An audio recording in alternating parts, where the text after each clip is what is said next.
Thengiũ mũno nĩ ũndũ wa gũ subscribe na angĩkorwo ndũtanĩte notification yaku on, make sure nĩ wamĩ turn on nĩguo hĩndĩ ciothe twekĩra video ĩgakorwo ĩgĩgũkinyĩra. Anake a mahatha akũrinũ arĩa kana ka ũmwe wao kerĩga gũkua thutha wa gũkorwo gagĩciarwo, na makiuga nĩ ũndũ wa wagi wa ũrigiti thibitarĩ-inĩ wa JM Kariuki Memorial kũrĩa Ol Kalou.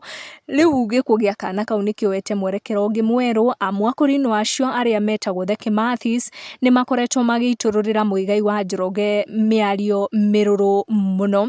Akũrinũ acio metĩte Muigai wa Njoroge mũrogi, makĩmwĩra atĩ nĩwe warogire kana kao na gagĩkinya nginya gũkua, atĩ tondũ kwĩ hĩndĩ Muigai andĩkĩte ndũmĩrĩri rũrenda-inĩ rwake rwa Facebook kũrĩ tarĩki 22 mweri wa September mwaka mũhĩtũku.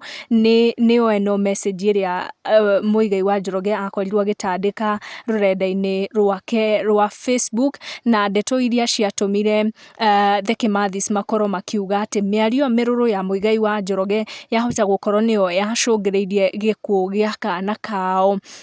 Na marũrũ ma Muigai wa Njoroge maumanĩte na The Kimathi Brothers kuga matiũĩ ihu rĩa Emily rĩarĩ rĩao, amu nĩ makoretwo hau mbere makiuga atĩ erĩ nĩ makomaga na Emily, na nĩho Muigai wa Njoroge eyumĩririe akiuga atĩ ĩyo nĩ thahu. Nĩ ndeto ciathire na mbere mũno kũndũ mũndũ ũgwĩtwo Karagũ wa Mũraya ndũmĩrĩri-inĩ ĩno nĩ akorirwo akĩhoreria Muigai wa Njoroge ngoro mũno, na nginya mũndũ ũgwĩtwo Pastor Ben onake nĩ akorirwo agĩikia mwahũ wake wa mĩario, na thutha mũtheri kanda ici nĩ ciokire na igĩcũnga mũhera na igĩthiĩ nginya kanitha-inĩ ikĩhoerwo nĩ pastor, na gũkĩrĩkana atĩ nũ warĩ ithe wa mwana wa Emily. No kana kao nĩ kerĩga gũkua thutha wako gũkorwo gagĩciarwo na magĩgathika mweri ũyũ wa January. Tũgũkinyia ndeto icio hau, make sure nĩ wa turn notification yaku ĩikare ĩrĩ on nĩguo hĩndĩ ciothe twekĩra video ĩgagũkinyĩra.